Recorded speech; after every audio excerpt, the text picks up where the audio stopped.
Go. Hey, I'm Grant Perriott and I'm travelling with my friend Greg Lawback and we're about to have an adventure over to Japan.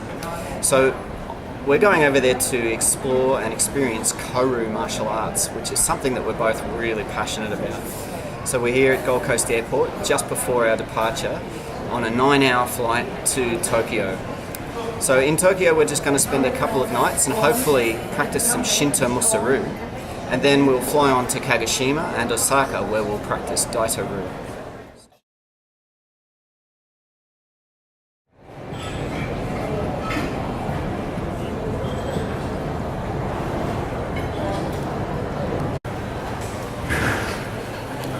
So there's a couple of hours before we board a plane to Japan. And when we get to Japan, we'll be very lucky because we get to train Daito-ryu Jiu-Jitsu, which is Koryu art. Koryu arts are a little bit special. They're not like other martial arts. And in Japan, there are a lot more practitioners than in Australia that do a Koryu art, like Daito-ryu Jiu-Jitsu. There's some great practitioners here in Daito-ryu, but over in Japan, things are a little bit more concentrated.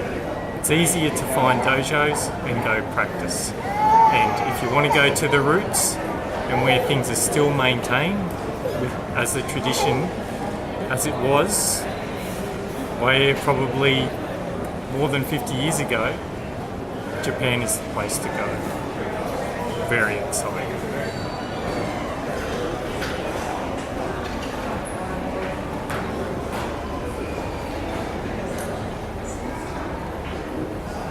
So it's 9 in the morning and I'm having a beer. It's something I only do when I travel. But you know, we've got a 9-hour flight ahead, so what the hell. Cheers. Kanpai. So I thought I'd talk a little bit about why I'm interested in martial arts. So I started when I was about 16. I was at a boarding school and I was one of the smallest kids there. So really my reason for starting martial arts was to learn self-defense and learn how to look after myself. But ultimately that's not the reason I stayed.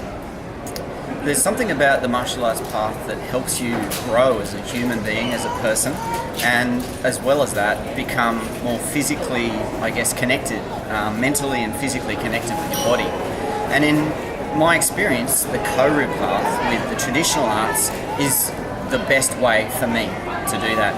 So I have some of the most fantastic teachers in the world, I'm sure of it, with Kawabe Sensei and Inoki Sensei, and also in Shinto Musaru with Arai Sensei. So I feel very privileged and lucky to practice these, I guess, treasures of Japan in the Koryu martial arts. So I've been practicing Daito-ryu since about 2004, and I started the study group here on the Gold Coast. And slowly over time, starting with only one person, we've grown and we've shrunk and we've grown again, and we've had to relocate dojos. It's always a journey doing this kind of thing.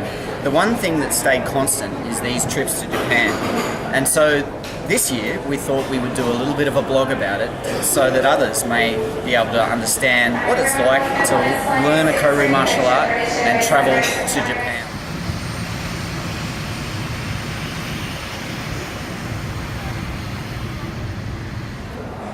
Okay, I'm Greg, and I've been learning Daito-ryu for a bit over 9 years now. It's a bit of a funny path because originally I did Aikido and I was looking for Aikido, and I was told the Aikido's over there, and I went over there, and what it was Daito-ryu Jiu-Jitsu, which I much prefer over Aikido. I've been doing martial arts since about, I'd say, 2002, on and off, but it wasn't until I found Daito-ryu where I practiced consistently for at least twice a week, and I've been practicing for over that 9-year period now. So with Daito-ryu, what I get out of that is not only a way to learn how to defend myself, there's a lot of it which isn't shown, but it's what's called hidden in plain sight, and that's the development that's internal. And that's what I consider to be very important as well.